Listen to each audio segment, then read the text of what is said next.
Thank you very much for this incredibly flattering and intimidating introduction. Good morning, everybody. Today, we would like to change the way you think about intelligence.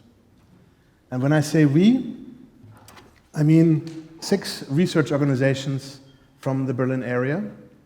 I'm talking about over 130 researchers from 12 disciplines that are working across these disciplinary boundaries in 50+ research projects to build a science of intelligence, to figure out what the principles are of intelligence.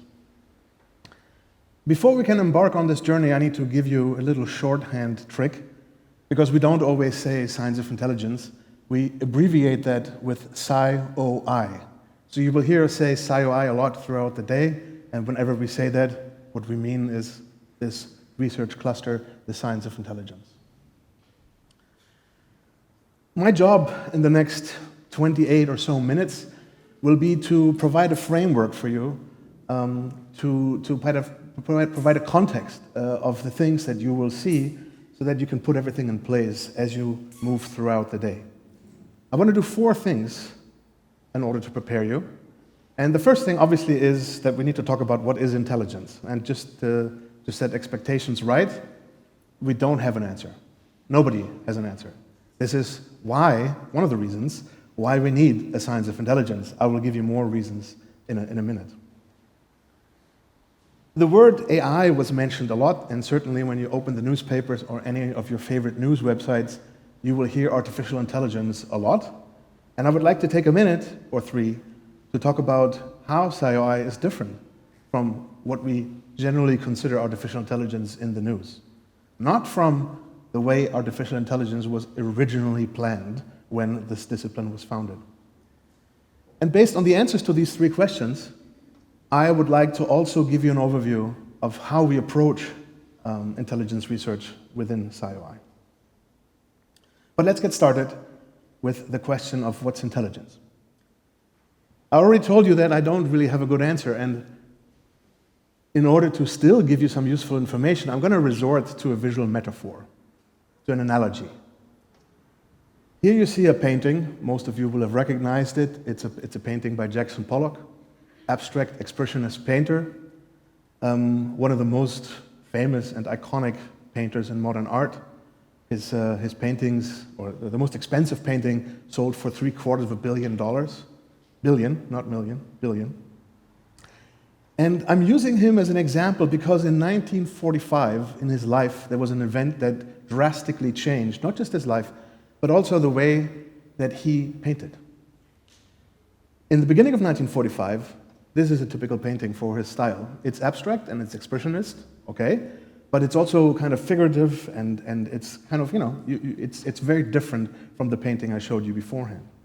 Just a couple of months later, he started painting like this. And already here in this painting, you can recognize these fractal patterns that became so typical for his style of dripping oil paint on canvases. So what happened in this transition, and what can we learn about intelligence? I think there are 2 things. Number 1, what happened? Well, first we need to clarify what happened, right? In 1945, Jackson Pollock was living in Manhattan, a desert of concrete. He was drinking way too much alcohol, he was depressed, and he wasn't sure how his academic career was going to go. He then decided, and this is the event that happened, he then decided to move to a small fisher village in the Hamptons. This is on Long Island of New York. And his life and his art changed rather drastically. So, what can we learn from this? Number 1, for Pollock, it was an influence that came from the outside. The way that he perceived nature changed the way that he performed art. We can say that he was inspired by the nature around him. But what does that mean? What does it mean to be inspired? It's a simple word for probably a very complex process that I would say resembles things like, oh, I had an idea, or I figured out the problem. Right? These are activities of intelligence. And so this is where I would see the bridge between this analogy with Jackson Pollock and intelligence. It's about responding to our environment in a way that helps us achieve our goals. In Jackson Pollock's situation, it was how to express himself, how to express the things that he perceived around him. So the first thing that I think we can learn about intelligence is that it happens when we interact with the world around us. It's not something that happens in isolation. And if you think about evolution, certainly intelligence has evolved because we need to respond to things that happen in the environment around us. Number two, it turns out that this transition happened very drastically, very fast. And it's implausible that he actually learned a new skill, right, that really influenced him. And in fact, already in 1942, Jackson Pollock started experimenting with dripping and these fractal patterns on a canvas. So it wasn't that he learned any new skill. Somehow, the impact that nature had on him caused a rearrangement of the skills that he already had as an artist into a new form of expressing himself. And I think this is another analogy that we can see to intelligence. When we figure out a problem, when we solve a new problem, we don't necessarily need to acquire a new skill. We take the things we already know and we put them in this new context, and out comes behavior that we consider intelligent. So these are the two things, right? Interaction with the real world and kind of orchestrating how different skills play together. Why do we need a new science to study this? Right? Isn't this covered by all the disciplines that already exist? Well, I would say one of the reasons is, of course, that we don't know what intelligence is yet. But another reason is that we have all of these disciplines. These are all disciplines that are involved in SCIoI. And each of them studies certain aspects of intelligence. Now, if we want to understand intelligence as this process of reorganizing all of its components to find a solution to a problem, then we don't just need to understand these bubbles, these disciplines. We also need to understand all the interactions between them. In some sense, intelligence happens in the space in between these bubbles. And obviously, the disciplines themselves don't cover that. And so that's why we, within Science of Intelligence, with the support of the universities, created a lab in which we unite researchers from all of these disciplines to work together on these in-between bits. And we're very grateful for the support and having the space to unite all these people in one place. It's a precondition for us to be able to investigate intelligence based on this view. Another really important point, and this was already mentioned in the video, is that by having everybody combined in one space, we're able to ensure that we approach this question in an ethical way. Ethics is kind of the foundation based upon which we want to perform this research. We want to make sure that what we do, what we invent, what we create is used in the most positive way for society, recognizing that there's also potential for misuse that we would like to prevent. And so all of these reasons, I think, are important to note. This is why we need a science of intelligence, why existing disciplines do not cover the things that we need to do in order to understand intelligence. How is this different from AI? And I mean, probably we first would have to clarify what is AI. And in order to answer that, it's useful to go back in history. In the beginning, people thought that if we solve something that is very challenging to humans, very intellectually challenging, like playing chess at a grand master level, we have really understood intelligence. But there are two problems with this.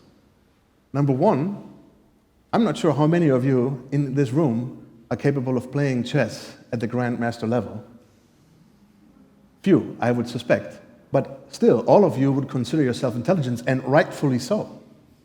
Right? So it's kind of the inversion of the implication. It's if you are intelligent, you probably can learn to play chess decently, but it's not just because you can play chess that you automatically are intelligent. This is number one, and it's related to the second problem. Sorry, I meant to show the little chess pieces. The second problem is that the chess game is locking out the real world, right? I just explained to you how I believe the real world is a really key component of intelligence. And chess is played on an 8x8 board, the rules are known, nothing in the game can happen outside of the rules, there's no surprise, when that's exactly what the real world has in store for us, and it's exactly why intelligence evolved. So for these two reasons, chess actually was not the right problem. And this is indicative of something that's called Moravec's paradox. And that is that the things that are easy for humans, like perceiving the world, interacting the world, reacting to things that are unanticipated, are actually difficult for machines, and vice versa. The things that are difficult for humans, like playing chess, are actually very easy for robots. So Moravec's paradox has been known since the 80s, and I think the scientific community chooses again and again to ignore it. Because just 20 years later, the same thing happened. Again, a board game. This time it was called Go. It's a 19 by 19 board, so the board became bigger. But still, the real world is not considered. Everything happens according to the rules of the game. And again, people managed to beat the reigning world champion in Go, but we learned little about actual natural biological intelligence. And so in some sense, I think AI has gravitated towards leveraging the technological opportunities that are offered by computers, by GPUs, by things that can compute very fast, and has kind of avoided this question of what really is intelligence as we observe it in biology. Fast forward to last year, actually it's less than a year ago, that ChatGPT was released. And now we can ask the question, is this still Moravec's paradox? Is this still kind of the wrong problem, or is this actually now starting to get us towards understanding intelligence in this broader sense? And I think the future will tell. I'm not going to speculate. Well, maybe I'll speculate a little. Basically, again, there are rules. These rules are much more complicated. They're the rules of language, of creating text, based on the text that we have, as humankind, have produced in the past. But something interesting happened that I think is noteworthy, and that is that we've lost control. ChatGPT produces nonsense if asked the right questions. So we have now technology to create text, but we cannot control that this text actually makes sense. And so, this is the path of artificial intelligence. I think it's a very different path from the one that we're taking, and we'll see, which one of these two paths will lead to a deep and thorough understanding of intelligence. So, how do we differ? What's our approach? You probably have guessed that we're not so keen on board games, right? Instead, I mentioned several times, using the real world, that is a key ingredient. Without the real world, it's difficult to call it intelligence. As was mentioned several times, we are studying individual intelligence, and these are basically situations where an individual, here a human, but it could be also some other species, interacts with the world to perform intelligent behavior. And one key theme, the word has appeared already several times throughout the day, will be interactions. So whenever you hear that word, you should pay attention. Here we have interactions between one individual and the world, plus interactions between all the different skills that might be available to the human. And these interactions need to be arranged in just the right way that the human can respond the right way to the stimulus provided by the world, can solve the problem, can survive, can go to work and do the job.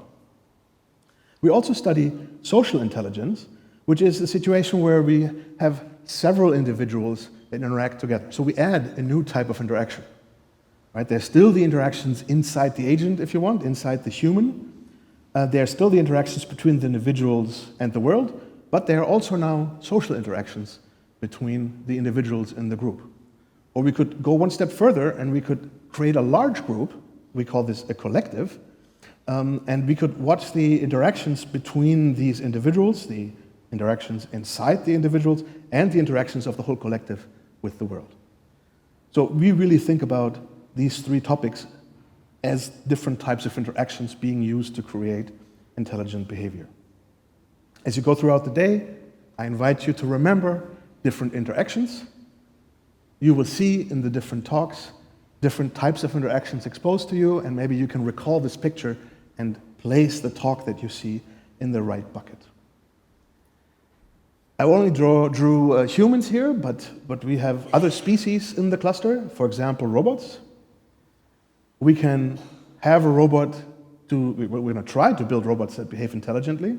We can also inject robots into social groups, see if we can influence the social interaction using that robot, or we can create entire collectives of robots, mimicking the things that we've learned, for example, in the fish swarms that you've seen before.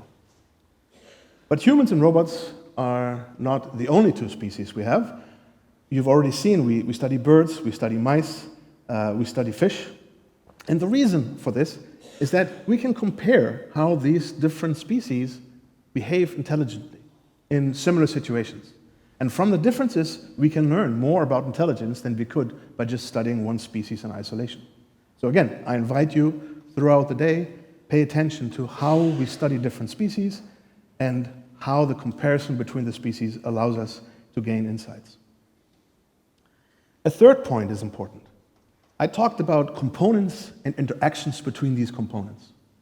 It is these interactions that we really want to understand because we believe that this is the root of intelligence. Now, in order to be able to observe these interactions, we obviously need to create challenges to those different species that evoke how these interactions happen. And so we need complex tasks. We need to present our different species with complex tasks so that we can see the richness of these interactions that happen. So this is an overview of the research that we do, these three categories of individual, social, and collective intelligence. But science also needs to include some new methods, right? That would be nice. Let me give you at least one, well, exactly one, insight into the type of methods that we develop within this cluster of excellence. We call it the loop. The idea is that we have two very different species. We have a human and a robot. The human is, beyond doubt, intelligent. The robot, not so much. The robot, on the other hand, allows us full access to its inside. We can watch every step of what the robot is doing in full detail. The human, not so much. It's very difficult to know what exactly is going on inside the human. The human is very complicated. The human's behavior depends on, the mood, whether they had breakfast or not, and so on. The robot, not so much. The robot will behave exactly the same way every time. So we have two experimental systems that are vastly different. The idea is that we can now take some of the insights about human intelligence and transfer them onto the robot, and now we have a completely different way of studying this thing that we just transferred. This new way gives us new insights that we can transfer back to the human side, conduct new experiments, and the loop closes. And by closing this loop, which was also mentioned in the initial video, we gain insights much faster than if we just separated these two threads of research. So this is the fourth thing I invite you to look out for as we go throughout the day. Where do you see these loops coming to play? And what do they do what do they do? What's the impact on our research? Okay. I want to give you a very brief preview of the individual, social, and collective intelligence blocks that you will have in the afternoon. Right? There will be 3 blocks of presentations, each pertaining to one of these types of intelligence. In the first block, we will be concerned with individual intelligence. And here you see, to relate this back to the 4 things I asked you to remember, no test, but please remember them. Here on the left, we see what was already alluded to in the video, a mechanical puzzle. It's a complex task that these, in this case, cockatoos, should solve. And you will see in this block of presentations how and whether the cockatoo is able to solve it. Now, I told you, this was my second point, that we compare this behavior in different species. So we also present similar mechanical puzzles to mice. Obviously, the mechanical puzzle has to be adjusted to the physiology of the different species, but in principle, it's the same kind of problem. And you will learn today if mice are capable to solve this problem, in spite of the fact that they probably have never encountered something like this throughout their entire evolutionary history. In the context of social intelligence, we will tell you how social interactions happen in humans, and also actually in other species, through facial gestures, through voice, through intonations, facial expressions, through gestures. We're studying how these social interactions are structured so that we can then use this knowledge in order to influence social interactions for the better. For example, in the classroom, how to create a classroom setting that is most conducive to learning. And when we talk about collective intelligence, we will take you on a trip to the Mexican jungle, and we will observe these swarms of fish who evade predators by performing these waves underwater. It's thousands of fish underwater who are coordinating in order to create these waves. But how can thousands of fish in an instant coordinate their behavior to create this orchestrated wave? How is that possible? Well, you will learn the answer. And you also saw the kilobot in the video before on the left. We can take the insights that we can gain from observing these swarms of fish, and we can transfer them to robots so that simple robots can perform complex tasks, even though each robot is actually simple, and the rules of interaction are also simple. So this is what we'll see about collective intelligence. Let me try to summarize the main things that I talked about, and I believe that using our logo, this network of dots, is a good visual metaphor for us to try to hold on the different points that I was trying to make. We started talking about Jackson Pollock and how he changed very drastically his painting style, not by acquiring any new skill, but by rearranging, kind of putting together in a new way the things he already knew how to do. So we can view this graph here, these dots as the skills that he has, and the lines as how they're connected. So somehow, through an outside influence in Pollock's case, things changed. This network was rearranged, and out came something that I guess has influenced modern art in a very major way. We've talked about disciplines and how the existing disciplines do not really cover what we want to study, because the disciplines are the dots, and what we want to study are not just the dots, it's also the space in between the dots. And there too, this picture can serve as a visual metaphor to explain this. And then, similar to Pollock, basically we've said that intelligence happens when different capabilities start interacting with each other. And for that too, this is a visual metaphor. And if you permit me, I will add a thought that is entirely speculative. Right? That is maybe kind of crazy, but, well, I'll just tell you. I think that as we are discovering the principles of intelligence, the principles that govern how these dots need to be rearranged in order to respond to a certain challenge, I believe that these principles actually will also apply to our government structures at a societal level. So you can imagine then in this speculative scenario, you can imagine these dots to be government agencies, to be ministries, to be stakeholders. And certainly, I think in our time, we need to respond to some challenges by the environment, some of them we created ourselves, that are probably more complex than anything that we've faced as a species before.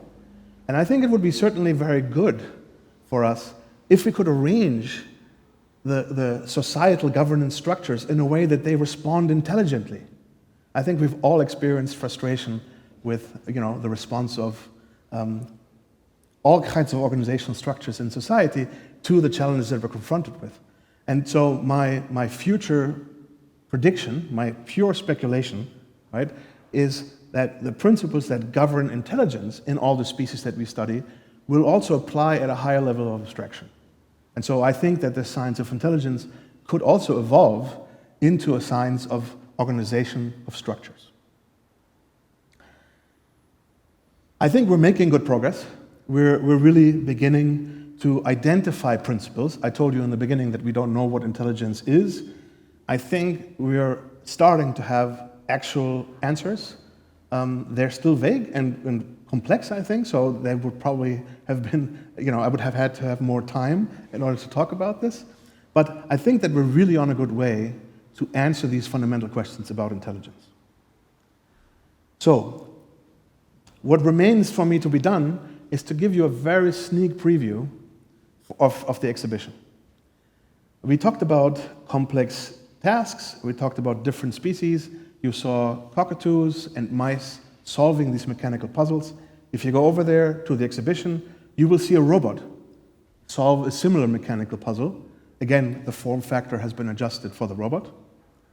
And you can speculate how the comparison between robots and different species can help us understand intelligence. Pay attention to the hand, which is also something that we developed here at Science of Intelligence. It's modeled after the human hand. And the point is that we don't just try to understand intelligence, we also are developing technologies that help us do that. And this hand is one of these technologies that we developed. This is another thing that you can see in the exhibition. It's a different type of technology. It's a visual system that allows us to track mice in their cages. You will be able to interact with that camera and learn about this new way of perceiving the world. You will be able, as was already alluded to become a predator for a fish swarm. The fish swarm is projected onto the ground, and you can try to eat some projected fish. We will show you how we can read your face to extract facial expressions and your emotional state. We will also show you how we can use that knowledge in the context of a classroom to guide teaching. This video was already shown. This is a robot fish that is being accepted by its other fish in the swarm as a member of the swarm, which is kind of surprising. You will be able to see that. And finally, you'll be able to see how we can take insights that we glean from fish and transfer them into these kilobots so that they can perform complex tasks based on simple forms of interaction. So, with all of this, I hope I have provided to you a little bit of a framework that allows you to put together the picture, the big picture, and all the pieces that you will see in the rest of the day.